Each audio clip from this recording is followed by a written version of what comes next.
కుప్పంలో ప్రజాస్వామ్యాన్ని చంద్రబాబు గారు ఖైమా చేశారు. సాక్షాత్తు తన సొంత నియోజకవర్గంలో 1000 తలల విషసర్పంగా మారి ప్రజాస్వామ్యాన్ని కాటువేశారు. ఎంత దారుణమైనటువంటి స్థితిలో కుప్పం వెళ్ళిపోయిందంటే, నిరంతరం ప్రజాస్వామ్య పరిరక్షకునిగా చెప్పుకునేటువంటి ముఖ్యమంత్రి గారు తన సొంత నియోజకవర్గంలోనే ప్రజాస్వామ్యాన్ని ఇంతగా అపహాస్యం చేయటం అన్నది ఆశ్చర్యకరమైనటువంటి విషయం. కుప్పం మున్సిపాలిటీలో తనకు కేవలం 6 సీట్లే ఉన్నప్పటికీ కూడా, 6 మంది కౌన్సిలర్లే ఉన్నప్పటికీ కూడా, ఈ రోజున దినటువంటి మున్సిపల్ చైర్మన్ ఎన్నికల్లో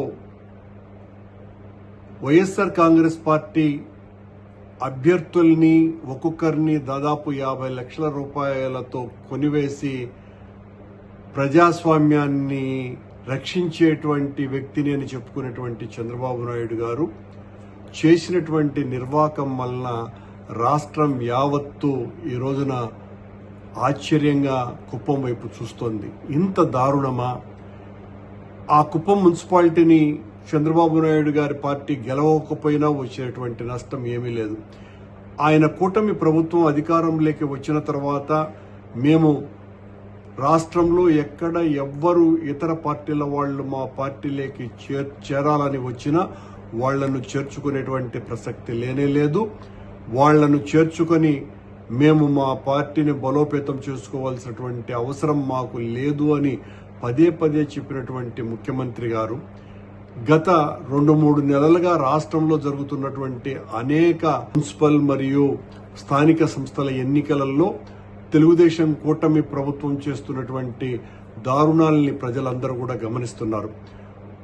విశాఖపట్నం మున్సిపాలిటీ కావచ్చును, గుంటూరు మున్సిపాలిటీ కావచ్చును, తిరుపతి కార్పొరేషన్ కావచ్చును, ఇలా అనేక ప్రాంతాలలో మీరు చేసినటువంటి చేష్టల వలన ప్రజలందరూ కూడా కూటమి ప్రభుత్వం పట్ల ఒక ఏహ్య భావాన్ని ఏర్పరచుకుంటున్నారు.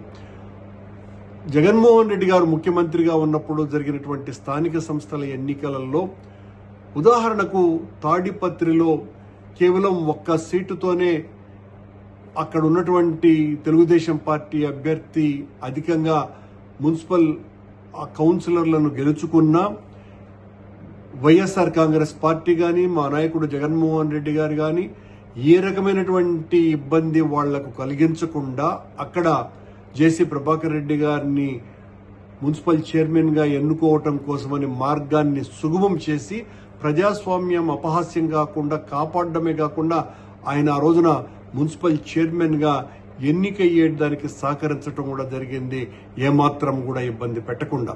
కానీ ఈ రోజున వీళ్లకు అనేక చోట్ల ఏ రకమైనటువంటి మెజారిటీ లేకపోయినా పని కట్టుకొని వైఎస్ఆర్ కాంగ్రెస్ పార్టీని బదనాం చేయటానికి, బలహీనం చేయటానికి ఇలా కౌన్సిలర్లని, ఎంపీటీసీలని, వీళ్ళని ఆ కార్పొరేటర్లని అందరినీ కొనేసి మేము ప్రజాస్వామ్యాన్ని పరిరక్షించబోతున్నాము అనే మాటలు చెబుతూ ఉంటే ఇంతకంటే దారుణమైనటువంటి పరిస్థితి లేదు.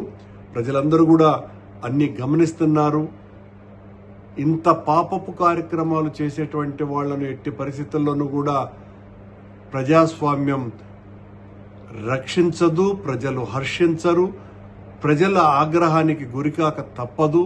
అది కూడా ఒక ముఖ్యమంత్రి సొంత నియోజకవర్గంలోనే ఏమాత్రము కూడా కేవలం 10 నెలలు ఉన్నటువంటి మున్సిపాలిటీలో అత్యధిక సంఖ్యాకులుగా ఉన్నటువంటి వైఎస్ఆర్ కాంగ్రెస్ పార్టీ కౌన్సిలర్లను మెబ్బెపెట్టి, ప్రలోభపెట్టి, డబ్బులిచ్చి కొనుక్కొని వాళ్ళు క్యాంపులో ఉన్నా కూడా వాళ్ళ కుటుంబీకులతో బేరసరాలాడి వాళ్ళనందరినీ కూడా బజారులో పశువులు కొన్నట్టుగా కొనేసి మున్సిపాలిటీని కైవశం చేసుకున్నామని భుజాలు తడుముకుంటే అంతకంటే దారుణం మరొకటి లేదు.